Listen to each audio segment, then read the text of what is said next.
بسم اللہ الرحمن الرحیم الحمد للہ رب العالمین صلی اللہ علیہ محمد وعلی آلہ وصحبہ۔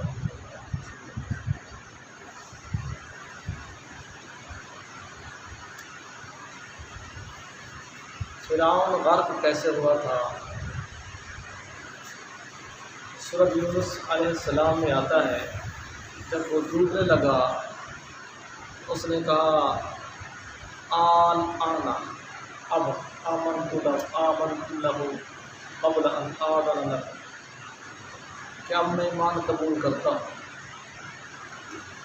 تو اس وقت اس کے ڈوبنے کا ایمان لانا قبول نہ ہوا۔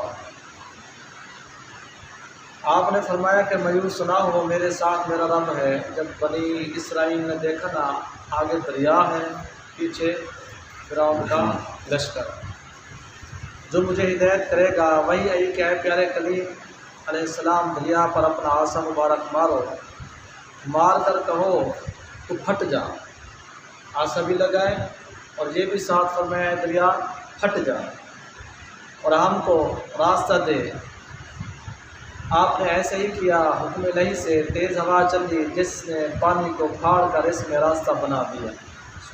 اس کے لیے کیا مسئلہ ہے؟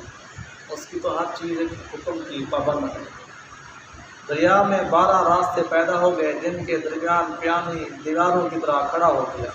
قدرت ایسی تھی، پانی چڑھ گیا، یہاں بالکل راستہ خشک ہے زمین پر۔ یہ راستہ 2 فٹ کا تھا، 4 کا تھا، 10 کا تھا، پھر ایسے پانی اوپر دیوار کی طرح چڑھ گیا، پھر آگے راستہ، یعنی 12 اس طرح راستے بن گئے۔ انفن آفتاب نے زمین کو خشک کر دیا، سارے جو اس کے حکم کے پابند تھے نہ۔ ہوا نے آ کر فوراً چھیڑ پار دیا پانی کو، تو سورج نے انفن میں خشک کر دیا۔ آپ نے بنی اسرائیل کو حکم دیا کہ ان راستوں میں داخل ہو جاؤ۔ یہ لوگ ہمت نہ کرتے تھے کہ کہیں ہم ڈوب نہ جائیں۔ پیچھے ان کے آپ کرتوت تو سنتے آ رہے ہیں، آگے آپ نے ان کے بہت کرتوت اور سننے ہیں۔ اتنا کچھ دیکھنے کے باوجود پھر بھی ٹال مٹول کر رہے ہیں کہ میں بھی ڈر تو تھا نا، دریا پتنی کلثم کتنا نیچے گہرا ہے، تو پھر ادھر بھی پانی، ٹھیک ہے نا جناب۔ دیوار مٹی کی تو نہیں تھی اور پہاڑ کی بھی نہیں تھی۔ سب سے پہلے حضرت یوشع علیہ السلام، یہ وہ ہستی پاک ہیں جو موسیٰ علیہ السلام کے بعد آپ کے نائب ہوئے نبی ہیں۔ آپ نے اپنا گھوڑا ڈالا ان کے پیچھے۔ حضرت ہارون علیہ السلام نے جب اسرائیلیوں نے ان کو گزرتے دیکھا تو مجبوراً نیلی دریا میں چل دیے۔ حضرت یوشع علیہ السلام اس وقت نبی نہیں تھے۔ جو سورۃ مومن ہے جس میں آتا ہے کہ قال رجل مؤمن من آل فرعون، کہ آل فرعون میں سے ایک مومن تھا، وہ تقریباً حضرت یوشع علیہ السلام کے بارے میں آتا ہے۔ لیکن یوشع جی، لیکن وہ اس لیے نہیں کہ آل فرعون وہ قطبی تھے، یہ بنی اسرائیل ہیں، وہ کوئی اور ہستی تھی جو ان کے پورے خاندان میں سے ایک مومن تھا جو موسیٰ علیہ السلام کی رہنمائی کرتا تھا، مدائن میں اس مراد آپ کو ان کے رازوں سے آگاہ کرتا تھا۔ اچھا، یہ سب چل دیے کہ 12 قبیلے تھے، ہر قبیلہ ایک راستے میں داخل ہوا، ان سب کے پیچھے موسیٰ علیہ السلام داخل ہوا۔ آج آپ کو پتہ چلا جو ہمیشہ امیر ہوتا ہے، سربراہ ہوتا ہے، جو طریقہ کار ہے، وہ ہمیشہ پیچھے چلتا ہے اپنے فوج ہو یا جو بھی اس کا لشکر ہو۔ آپ کو معلوم ہوگا کہ میرا آقا ذیشان صلی اللہ علیہ وسلم بعض اوقات یا اکثر اوقات لشکر کے پیچھے آپ چلتے تھے۔ ان کے گروہ نے کہا کہ اے موسیٰ علیہ السلام، ہمیں خبر نہیں کہ ہمارے دوسرے گروہ زندہ ہیں یا ڈوب گئے، کیونکہ ایک گروہ یہاں سے گزر رہا ہے پھر پانی ہے، دوسرا یہاں سے گزر رہا ہے پھر پانی ہے، تیسرا۔ وہ کہتے تھے کہ ہمیں کیا پتہ کہ ہمارا دوسرا ڈوب گیا ہے کہ زندہ ہے۔ موسیٰ علیہ السلام نے ان پانی کی دیواروں پر لاٹھی ماری جس سے کہ ان میں سے جالے کی مثل روشن دان بن گئے۔ پتہ نہیں کتنا وایا تھا گزرنے کا، آدھے گھنٹے کا تھا، 2 گھنٹے کا تھا، 15 منٹ کا تھا۔ آپ نے پھر عصا مبارک لگایا تو وہ پانی کے درمیان کیا بن گئے؟ روشن دان بن گئے۔ وہ پھر ایک دوسرے کو دیکھنے لگ گئے۔ ہر جماعت ان راستوں میں ایک دوسرے کو دیکھتے اور باتیں کرتے گزر گئے۔ اتنے میں فرعون لشکر بھی دریا کے اس کنارے آ پہنچا۔ یہ بھی ایک قدرتی بات ہے، جب بھی مشکل ترین وقت ہو نا اگر اس وقت کسی ایک دوسرے کو باتوں میں لگا دیا جائے تو جو دہشت وحشت ہوتی ہے وہ قدرتی طور پر ختم ہو جاتی ہے۔ تو ان کا آپس میں دہشت ختم ہو گئی، باتیں کرتے کرتے آگے چلے گئے۔ فرعون نے دیکھا کہ دریا میں راستے بنے ہوئے ہیں جن میں جا بجا آبی دیواریں کھڑی ہیں، یہ کچھ پہنچ چکے تھے نا جناب، انہوں نے دیکھا واہ کام بن گیا ہے، ٹھیک ہے جناب۔ دل میں حیران ہوا، مگر لشکر والوں سے کہا کہ میرے اقبال سے دریا خشک ہو گیا، میرے بخت سے دریا خشک ہو گیا ہے تاکہ میں اپنے بھاگے ہوئے غلاموں کو زندہ پکڑ سکوں، بنی اسرائیل کو۔ اگر یہ اسرائیلی ڈوب ہو جاتے تو مجھے غلام کہاں سے ملتے؟ اس کا مطلب یہ کہ یہ جو نہیں ڈوبے میں پار کر جاؤں گا، ان کو دوبارہ لے آؤں گا۔ حامان نے چپکے سے فرعون کو کہا کہ دریا میں قدم نہ رکھنا ورنہ تجھ کو اپنی خدائی کا بھو معلوم ہو جائے گا۔ حامان جو اس کا وزیر تھا، بہت جلد کشتیاں جمع کر اور ان کے ذریعے دریا کو پار کر، ٹھیک ہے جناب۔ فرعون نے اپنے گھوڑوں کو روک لیا۔ اسی حالت میں جبرائیل علیہ السلام شکل انسانی میں گھوڑی پر سوار فرعون کے گھوڑے کے آگے نمودار ہوئے۔ اس کے انتظام بھی بڑے اعلیٰ ہوتے ہیں، جس طرح وہ ذات اعلیٰ ہے اس کے انتظام بھی اعلیٰ ہے۔ انہوں نے گھوڑے اور فرعون نے اپنے گھوڑوں کو جب روکا نا، جبرائیل علیہ السلام فوراً گھوڑی لے کے آ گئے۔ یا قدرتی بات ہے، ہوتا ہو خچر ہو گھوڑا ہو، جب وہ اپنی مونسہ مادہ کو دیکھتے ہیں تو ہناتے بھی ہیں اور فوراً اس کے پیچھے بھی دوڑ کرتے ہیں، اور اپنی گھوڑی دریا میں ڈال دی۔ فرعون کا گھوڑا گھوڑی کی پوچھا بو پا کر اس کی گھوڑی کی بو پا کر اس کے پیچھے ہو لیا۔ فرعون نے لاکھ روکا مگر نہ روکا۔ کہتے ہیں نا جب تقدیر آ جائے تو تقدیر کے آگے جتنے بھی جتن لگے تقدیر اٹل ہے۔ ان کی تقدیر جو ایسے لکھی جا چکی تھی ازل سے، وہ جتنے بھی جتن کرتے خطا نہ ہی رکھتا، اور اس خشک راستے میں داخل ہو گیا۔ جب لشکریوں نے فرعون کو دریا میں داخل ہوتے دیکھا، وہ بھی ہر طرف سے داخل ہونے لگے کہ ہمارا خدا جو داخل ہو گیا غلام کیسے رکے۔ اس جگہ اتنی بات اور یاد رکھنی چاہیے کہ بنی اسرائیل میں ایک شخص تھا سامری، قرآن پاک نے اس کا 2 دفعہ ذکر کیا ہے۔ قال ما خطبک یا ایھا السامری، ٹھیک ہے جناب۔ اس نے دیکھا، یہ ذہن میں رکھیے گا کہ یہ بنی اسرائیل میں سے تھا، قطبیوں میں سے نہیں تھا۔ اس نے دیکھا کہ جس جگہ حضرت جبرائیل علیہ السلام کی گھوڑی مبارک کی ٹاپ پڑتی ہے وہاں سبزہ اگاتا ہے۔ وہ سمجھا کہ اس ٹاپ کے نیچے والی مٹی میں تاثیر زندگی کی ہے۔ جب اپنا گھوڑی مبارک قدم رکھتی ہے تو فوراً سبزہ اگاتا ہے، اس کا مطلب ہے کہ آپ کے گھوڑی مبارک کے جو قدم شریف ہیں وہ زندگی بخشتے ہیں، حیات بخشتے ہیں، نہ ہونے سے ہونا بخشتے ہیں نا۔ کچھ بھی نہیں ہوتا فوراً گھاس اگ جاتا ہے، اس کو زندگی مل جاتی ہے نصیب۔ اس نے تھوڑی مٹی اپنے ساتھ لے لی، غرضے کے سارا فرعونی لشکر دریا میں آ گیا۔ اس کی مٹی کی تفصیلاً قریب ہم پڑھیں۔ ایک بات دوسری یہ بھی ہے کہ اللہ والے جو ہوتے تھے میں بھی یہ بلکہ ذہن میں رکھ لیں، نبی پاک صلی اللہ علیہ وسلم کی ذات پاک تک پہلے جتنے بزرگان دین گزرے ہیں، جو انبیاء والمرسلین گزرے ہیں، ان کو ملائکہ نظر آتے تھے، ان کو فرشتے نظر آتے تھے۔ اس کا آپ بے شمار قرآن پاک میں ہارون اور ماروت علیہ السلام کا واقعہ آپ کے سامنے ہے، اور حضرت جبرائیل اور حضرت میکائیل علیہ السلام، یہ پاک سے جب ابراہیم علیہ السلام کے پاس ہے تب آپ نے وہاں سے آپ کے لیے محترمہ نے دیکھ لیا، ٹھیک ہے نا۔ حضرت سیدہ مریم سلام اللہ علیہ نے حضرت جبرائیل علیہ السلام، مطلب یہ فرشتے پہلے نظر آتے تھے۔ سیم اس طرح شیطان بھی پہلے نظر آتا تھا، ٹھیک ہے جناب۔ ادھر بنی اسرائیل نکل کر یہ تماشا دیکھنے لگے، وہ انہوں نے فرعون اور اس کے لشکر یہ کنارے پر کھڑے تماشا دیکھنے لگے۔ خیال رہے کہ جہاں یہ واقعہ ہوا وہاں کلثم کا عرض بہت تھوڑی، یعنی صرف 4 فرسخ کا کوس تھا۔ فرسخ جو ہے غالباً اونٹ کے جو ہے نا کچھ میل کو 1 فرسخ کہا جاتا ہے، یعنی وہاں دریا کھلا نہیں، مطلب چوڑا ہوا تھا، صرف گزرنے کے لیے راستہ دیا تھا، اس لیے دوسرے کنارے سے یہاں کے حالات بخوبی نظر آتے تھے۔ جب سارا لشکر دریا میں داخل ہو چکا تو اس کو حکم الہی پہنچا کہ تم آپس میں مل جاؤ۔ جب سنتر میں آ گیا سارے کا سارا لشکر نا، پھر اللہ تعالیٰ حکم ہوا کہ آپ مل گئے، دریا آپس میں مل گیا اور سب غرق ہو گئے۔ یہ واقعہ 10ویں محرم جمعہ کے دن بوقت دوپہر ہوا تھا۔ اس لیے بنی اسرائیل نے نا نجات کے دن کو سمجھ کر اپنا ایک عظیم دن سمجھتے ہوئے اس دن وہ روزہ رکھتے تھے۔ موسیٰ علیہ السلام نے اس خوشی میں روزہ رکھا۔ پیارے حضور علیہ السلام کے زمانے پاک میں یہودی عاشورے کے دن روزہ رکھتے تھے۔ اب بھی جو اصل یہودی ہیں، جو نقل یہودی ہیں، وہ جو ہے نا عاشورے کے دن روزہ رکھتے ہیں اور دیوار گریا ہے وہاں عبادت کرتے ہیں۔ اب جو یہودیوں کے لیے متبرک دن ہے، ذہن میں رکھا کریں، پہلے بھی ہم آپ کو کئی دفعہ عرض کر چکے ہیں، جس طرح ہمارا متبرک دن جمعۃ المبارک ہے، اس طرح یہودیوں کا دن کون سا ہے؟ ہفتہ۔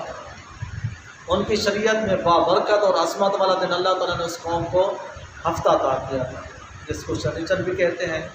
اور عیسائیوں کو اللہ تعالیٰ نے بابرکت اور عصمت والا دن جو ہے وہ اتوار دیا تھا۔ ہماری بد نصیبی کہ ہمارا جو اوریجنل عید کا دن ہے، بابرکت دن ہے، سردار دن ہے، ٹھیک ہے جناب، ہم عیسائیوں کی اپنا کاروبار کی وجہ سے، ان کی مارکیٹسوں کی وجہ سے ہم نے ان کی چھٹی کے ساتھ اپنی چھٹی رکھ دی ہے۔ اسلامی چھٹی اصلیتاً حقیقتاً جمعے کی چھٹی ہے، تو ہم لوگ جو ہے نا یورپ کو خوش کرنے والے تو ہیں نا، پھر اس وجہ سے ہم نے ان کے ساتھ یہ معیشت کی وجہ سے آپ کو معلوم ہونا چاہیے اتوار کی چھٹی رکھی گئی۔ تو کل کے پرسوں میں پڑھ رہا تھا سرحد میں، صوبہ سرحد خیبر پختونخوا میں، وہاں کی جو صوبائی اسمبلی ہے انہوں نے بل پیش کر دیا ہے کہ جمعے کی چھٹی کو بحال کیا جائے۔ جب یہ صوبائی محکمے میں، صوبائی اسمبلی میں درخواست پیش کی جاتی ہے، جب بل پیش کیا جاتا ہے، اس کا مطلب یہ ہوتا ہے کہ وہ صوبائی اسمبلی وفاق کو سفارش کرتی ہے کہ ہمارے اس فیصلے پر نظر ثانی کریں۔ تو میں بھی اللہ تعالیٰ نے چاہا تو یہ ایک دن جمعے کی چھٹی، اصلی چھٹی ہماری بحال ہو جائے گی۔ حضور علیہ السلام جب مدینہ منورہ شریف تشریف لائے اور بنی اسرائیل کو روزہ رکھتے ہوئے دیکھا تو فرمایا کہ ہم ایسے خوشی منانے کے زیادہ حقدار ہیں۔ کیوں زیادہ حقدار ہیں؟ کہ موسیٰ علیہ السلام تو میرے بھائی ہیں، بھائی کی بنسبت بھائی کی خوشی منانا زیادہ میرا حق بنتا ہے۔ چنانچہ اسلام میں بھی عاشورہ کا روزہ فرض ہو گیا۔ یہ نہیں معلوم کہ 3 سال فرض رہا، 4 سال فرض رہا، جتنا بھی رہا، یہ رمضان شریف کے روزوں سے پہلے عاشورہ کا روزہ فرض تھا۔ اب اگرچہ اس کی فرضیت منسوخ ہو چکی ہے، لیکن اب بھی مستحب ہے کہ رکھ لینا، بڑا ثواب ہے۔ بنی اسرائیلیوں کے دل میں فرعون کی ایسی ہیبت بیٹھی ہوئی تھی کہ انہیں اس کے ڈوبنے کا یقین نہ آتا تھا، ٹھیک ہے نا، وہ دیکھ تو رہے تھے کہ ڈوب گئے، سمندر ایک جیسا ہو گیا، پھر بھی ان کو یقین نہیں آ رہا تھا کہ فرعون مر گیا کہ نہیں مرا، ڈوبا ہے کہ نہیں ڈوبا۔ تب دریا نے اس کی اور چند لوگوں کی لاشیں باہر پھینک دی۔ تب اللہ تعالیٰ نے فرمایا باہر پھینک، تاکہ یہ لوگ دیکھ کر، پچھلے دن میں ایک چیز دیکھ رہا تھا، اس میں پتہ نہیں کون سا دریا تھا، نام تو اس وقت یاد رہا، اس میں جو چیز بھی جاتی ہے آج بھی، ہاں پرندہ جائے، انسان جائے یا کوئی چیز بھی گرے تو وہ فوراً ہی اللہ تعالیٰ کے امر سے دریا باہر پھینک دیتا ہے۔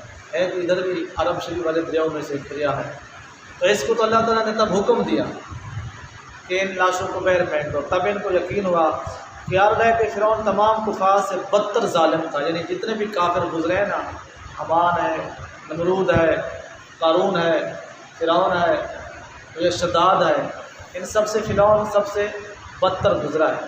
آپ سوچیں کہ بھلا یہ سلوک تو حمان سے بھی نہیں ہوا، قارون سے نہیں ہوا، شداد سے نہیں ہوا، نمرود سے نہیں ہوا، فرعون سے اس طرح کا کیوں سلوک ہوا ہے؟ یہ سب سے ظالم تھا۔ اس کی ایک بات تو دیکھیں، قرآن پاک فرماتے ہیں ایک جان کے بدلے ایک جان، النفس بالنفس والعین بالعین۔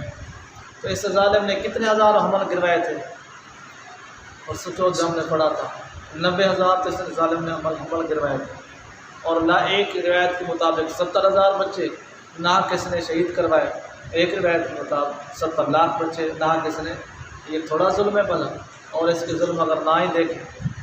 دوسرا ظلم یہ ہے کہ ویسے عام آدمی کو ستانا، اور جس طرح ایک ہے نا پڑھی لکھی بات کہ اتنا گناہ نہ سمجھ کو نہیں ہے جتنا کہ سمجھدار کو ہے۔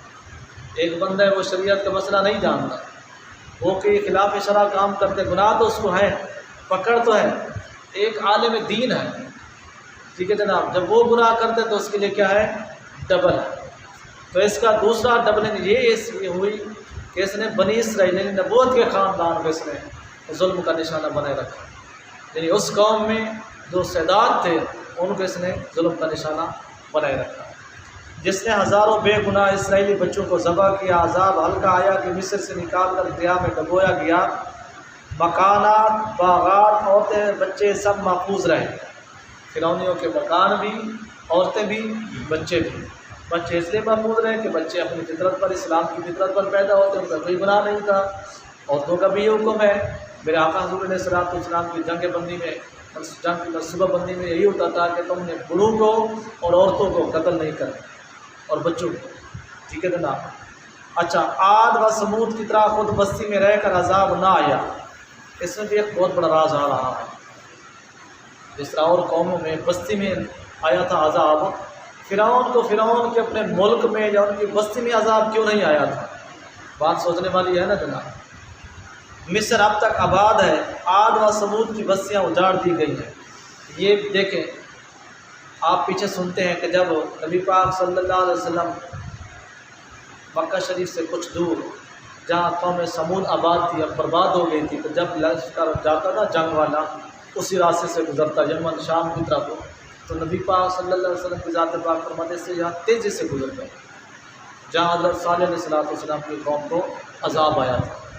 جب نبی پاک اور آپ کے صحابہ علیہ رضوان علیہ السلام وہاں سے گزرتے تو بڑے تیزی سے گزرتے، کیوں کہ یہاں اللہ تعالیٰ کی ناراضگی کا اظہار ہوا، جو اللہ تعالیٰ کے دشمن یہاں رہتے تھے ان پر عذاب آیا، ٹھیک ہے جناب۔ تو اب دیکھیں کہ جہاں فرعون رہتا تھا وہ بھی تو اللہ تعالیٰ کا دشمن تھا نا جناب، اس کو بھی ایسا ہونا چاہیے تھا، لیکن اللہ تعالیٰ کی مہربانی دیکھے فرعون مر گیا، غرق ہو گیا، برباد ہو گیا۔ مصر آج تک بھی آباد ہے،